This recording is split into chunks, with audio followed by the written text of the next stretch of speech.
একটা মজার ফ্যাক্ট বলবো, মন দিয়ে শোনো। আগে সরকার বাংলার প্রতিটা মহিলাকে 1,500 টাকা করে দিত লক্ষ্মী ভাণ্ডারের নামে।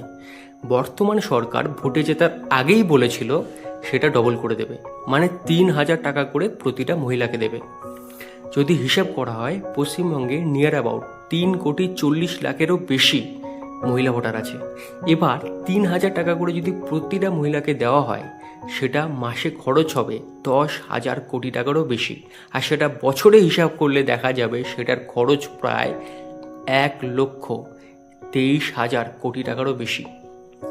আর আমাদের পুরো ভারতবর্ষে এডুকেশন সিস্টেমে, মানে এডুকেশন বাজেট হলো 1,21,000 কোটি টাকারও বেশি। এবার বুঝতে পারছো কেন সরকার ফ্রিবিজ দেয়? কারণ মানুষ শিক্ষিত হলে মানুষের প্রশ্ন জাগে, আর সেই প্রশ্নগুলো যে কোনো দলই, যে কোনো সরকারই পছন্দ করে না। তাই ফ্রিবিজ দাও, এডুকেশন বন্ধ করো। ভালো লাগলে সাবস্ক্রাইব করে দিও। আর অবশ্যই যেই কথাটা বা যে হিসাবটা দেখলাম, গুগলে একবার সার্চ করে দেখে নিও ভুল বললাম কিনা। ভালো থেকো।